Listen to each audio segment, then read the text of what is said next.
నడక నేడు ఈ మాటే తారక మంత్రం. ఈ రోజుల్లో ఏ డాక్టర్ని కలిసినా ముందుగా మనకు రోజు కాసేపైనా నడవడాన్ని అలవాటు చేసుకోమని చెబుతారు.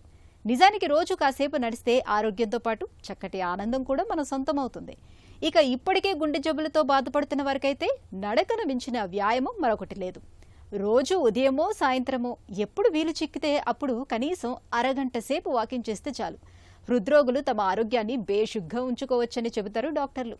గుండె జబ్బు బాధితులకు నడక ఎందుకు మంచిదో, నడకతో వారికి వనగూరే ఆరోగ్య ప్రయోజనాలేమిటో డాక్టర్ని అడిగి ఇప్పుడు తెలుసుకుందాం.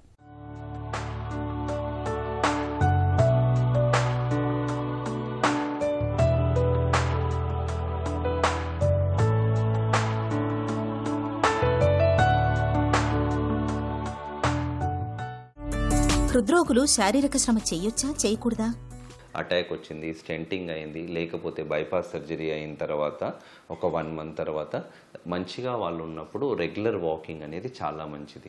రెగ్యులర్ వాకింగ్ అట్లీస్ట్ సగటున వాళ్ళు ఇనిషియల్గా స్లోగా స్టార్ట్ చేసి 10 minutes or 15 minutes per day start చేసి 2 to 4 weeks తర్వాత వాళ్ళ పేస్ బట్టి వాళ్ళు చేసే వాళ్ళ లైఫ్ స్టైల్ దాన్ని బట్టి దాన్ని మెల్లగా పెంచుకుంటూ ఉండాలి. At least minimum 30 minutes per day చేయడం చాలా మంచిది. ఇది నార్మల్గా ఉన్న పేషెంట్స్. కొంతమందిలో హార్ట్ ఫంక్షన్ వీక్ ఉన్న వాళ్ళు నార్మల్గా చేస్తూ ఉంటే నొప్పి ఆయాసం వస్తుందంటే వాళ్ళ పేస్ తగ్గట్టు అట్లీస్ట్ ఇప్పుడు ఒక్కసారి హార్ట్ ఫెయిల్యూర్ సిమ్టమ్స్ తగ్గిపోయిన తర్వాత, కాళ్ళ వాపులు తగ్గిపోయిన తర్వాత, హాస్పిటల్లో హార్ట్ ఫెయిల్యూర్ వాళ్ళు అడ్మిట్ అయినప్పుడు డిశ్చార్జ్ అయిన తర్వాత ఒక 2 weeks తర్వాత స్లోగా వాళ్ళు రీహాబ్ చేయడం మంచిది. ఈ హార్ట్ ఫంక్షన్ వీక్ ఉన్న వాళ్ళు కొంచెం ఫస్ట్ ఇనీషియల్గా ఒక 2 to 4 weeks గైడెడ్ సూపర్విజన్లో రీహాబిలిటేషన్ ప్రోగ్రామ్ చేయడం మంచిది. హాస్పిటల్లో రెగ్యులర్ ఫిజియోథెరపీ వాళ్ళు వాకింగ్ నేర్పించడము, సింపుల్ స్ట్రెచ్అప్, వార్మప్, మాన్యువర్స్ ఎలా చేసుకోవాలి ఇవన్నీ. ఎప్పుడైతే వాకింగ్ చేస్తామో హార్ట్ యొక్క ఫంక్షన్ మంచిగా పెరుగుతుంది. అట్ ద సేమ్ టైం పేషెంట్కి కూడా బీపీ, షుగర్ ఇవన్నీ కూడా కంట్రోల్ రావడం వల్ల, వాకింగ్ వల్ల వాళ్ళ లైఫ్ స్టైల్ కూడా మంచిగా ఉంటుంది. సో వాకింగ్ ఈజ్ చాలా ఇంపార్టెంట్. వాళ్ళ పేస్ దాన్ని బట్టి, హార్ట్ ఫంక్షన్ దాన్ని బట్టి యూజువల్గా వాళ్ళ cardiologist, concern doctor they will suggest. హృద్రోగులకు నడక ఒక మంచి వ్యాయామం అని చెప్తారు కదా, ఎందుకు? ఒక మోడరేట్ ఇంటెన్సిటీ వాకింగ్ అనేది సగటున ఏ మనిషి అన్నా చేయాలి. అంటే అట్లీస్ట్ ఒక 150 minutes పర్ వీక్ అనేది ఒక మనిషి వాకింగ్ చేయాలి. At least 30 minutes per day, at least 5 days ఏ వీక్ అన్నా వాకింగ్ పెట్టుకోవడం మంచిది.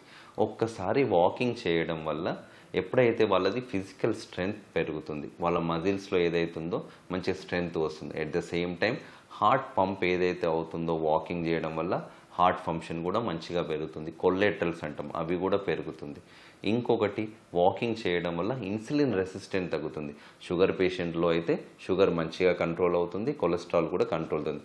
అదే హైపర్ టెన్షన్ పేషెంట్స్లో ఈవెన్ వాకింగ్ చేయడం వల్ల మన బ్లడ్ వెజల్స్ రిలాక్స్ అవ్వడం వల్ల బ్లడ్ ప్రెషర్ కూడా మంచిగా కంట్రోల్ వస్తుంది. అందుకే వాకింగ్ చేయడంలో ఇన్ని బెనిఫిట్స్. ఇది వాకింగ్ చేసే ముందు, చేసిన తర్వాత కొంచెం ఫిట్నెస్ అంటే రెగ్యులర్గా మన వార్మప్ స్ట్రెచెస్ ఒక 5 minutes ముందు బాడీని అంతా స్ట్రెచ్ చేసుకొని చేసే ముందు వాకింగ్ స్టార్ట్ చేయాలి. స్లోగా వాళ్ళ పేస్ తగ్గట్టు వాళ్ళ ఇంటెన్సిటీ ఆఫ్ వాకింగ్ని పెంచుకోవచ్చు. హృద్రోగులు నడకను ఎలా సాధన చేయాలి, ఎలాంటి జాగ్రత్తలు తీసుకోవాలి?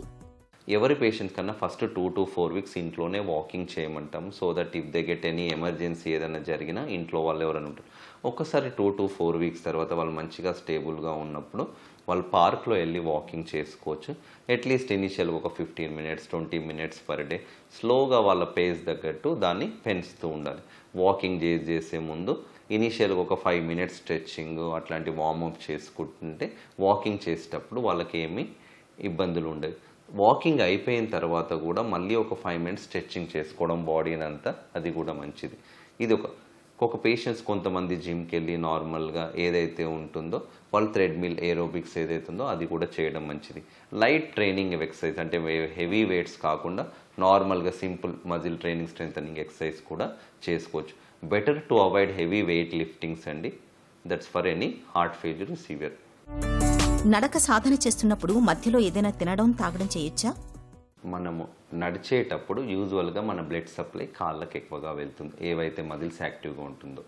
మనం తినేటప్పుడు మనది ఏదైతే స్టొమక్ అక్కడ వర్క్ అవుతుందో బ్లడ్ సప్లై అక్కడికి వెళ్తుంది. యూజువల్గా వాకింగ్ చేసేటప్పుడు తినడం అవాయిడ్ చేయండి. నిజంగా వాళ్ళకి ఏదన్నా అప్పుడు ఏమన్నా ఆకలి అవుతుంది, ఏదన్నా తాగాలి, దాహం అవుతుందంటే వాకింగ్ అప్పుడు స్టాప్ చేసి రిలాక్స్గా ఒక 5 మినిట్స్ కూర్చోండి, తినడమా తాగడమా చేయండి.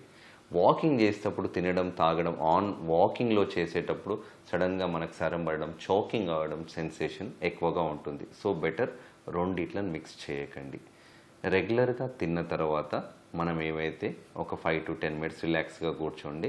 తర్వాత డిన్నర్ తర్వాతనో లంచ్ తర్వాతనో 5 to 10 మినిట్స్ రిలాక్స్గా కూర్చున్న తర్వాత లైట్గా వాకింగ్ చేయండి ఒక 10 to 15 మినిట్స్. అది మంచిదే. అప్పుడు మన బాడీలో షుగర్ స్పైక్స్ లేకుండా మజిల్ షుగర్ని అబ్జర్వ్ చేస్తుంది. కొంచెం డైజెషన్ కూడా యాక్టివిటీ ఎప్పుడైతే బౌల్ మూమెంట్ ఎక్కువగా మంచిగా ఉండడం వల్ల డైజెషన్ కూడా పెరుగుతుంది. హృద్రోగులు నడకను ఎప్పుడూ ఎలాంటి పరిస్థితుల్లో ఆపాల్సి ఉంటుంది? కొంతమందిలో హార్ట్ పేషెంట్స్లో హార్ట్ ఫంక్షన్ వీక్గా ఉన్నప్పుడు వాళ్ళు నడుస్తున్న కొంత దూరం తర్వాత కొద్దిసేపు తర్వాత ఆయాసం, నొప్పి ఎలాంటిది వాళ్ళకి అన్కంఫర్టబుల్ ఏదైనా ఫీల్ అవుతున్నారంటే బెటర్ అప్పుడు వాకింగ్ స్టాప్ చేసి రిలాక్స్గా కూర్చోవాలి అండి.